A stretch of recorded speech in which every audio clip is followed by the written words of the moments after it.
Good, happy Sunday evening, June 13, 2021. I'm Riley King, and welcome to this evening news update right here on the Riley King Radio Network. Let's begin right now. Non-spending topics dominate final fight over state budget.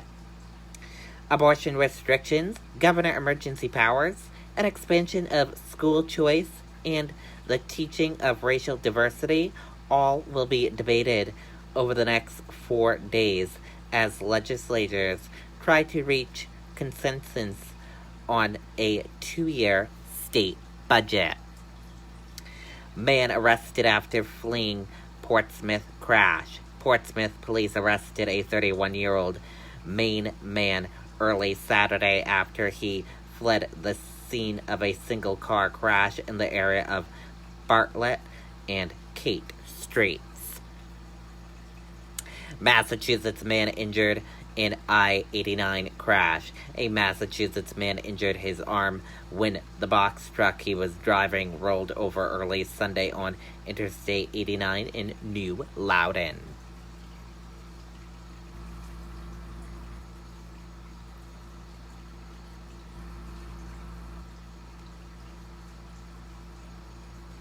President Biden wraps up G7 summit. Let's take a listen to that video from NBC News. When you buy this tea at Walmart, Walmart can buy more tea from Milo's. Milo's can create new jobs. Jobs for people like me.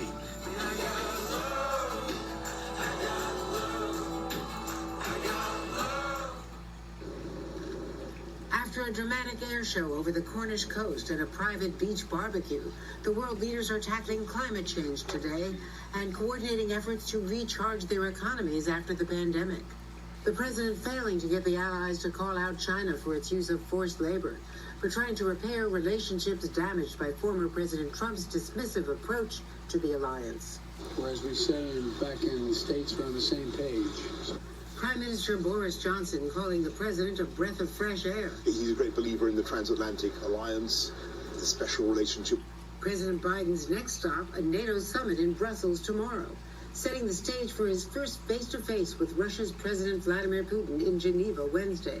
In an NBC News exclusive, Keir Simmons pressed Putin on accusations he has killed off political opponents. When President Biden was asked whether he believes you are a killer, he said, I do. Mr. President, are you a killer? Over my tenure, I've gotten used to attacks from all kinds of angles and from all kinds of areas under all kinds of pretext and reasons, and of different caliber and fierceness, and none of it surprises me. President Biden also visited with Queen Elizabeth, the 13th U.S. president she's met in her long reign. A week after Harry and Meghan named their new daughter Lilibet, the Queen's childhood name, the Duchess of Cambridge, Kate Middleton, commenting for the first time about her new niece. Your Royal Highness, do you have any wishes for your new niece, Lilibet? Oh, I wish her all the very best. I can't wait to meet her because we haven't yet met her yet, so hopefully that will be soon. No, I haven't, no.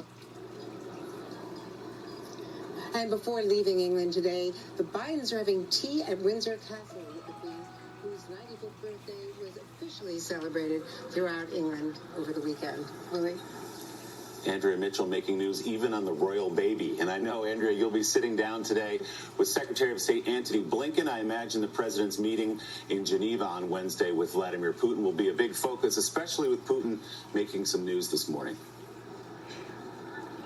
Indeed, and on state television, in an interview to be released a bit later, apparently Vladimir Putin has said that he would be willing to turn over some cyber criminals to the U.S., those cyber hackers who have been harbored, really, on Russian soil, turning them over to the U.S. We don't know the details of that or what conditions and whether he is at last taking responsibility for the government hacking SolarWinds. But this certainly would be a development. We have to wait and see. And we'll also see how the effect of Keir Simmons' exclusive interview has an impact on the upcoming summit. You can bet that the White House is certainly watching that. That meeting coming up in 3 days. Andrea Mitchell in Brussels for us this morning. Andrea, great to see you. Thanks so much. And you can see Andrea's interview with Secretary Blinken later today on MSNBC and NBC Nightly News. Okay, and that does it for this evening news update right here on the Riley King Radio Network. Thank you for listening to this evening news update and have a great evening. See you back here tomorrow with more news updates. Good night and goodbye.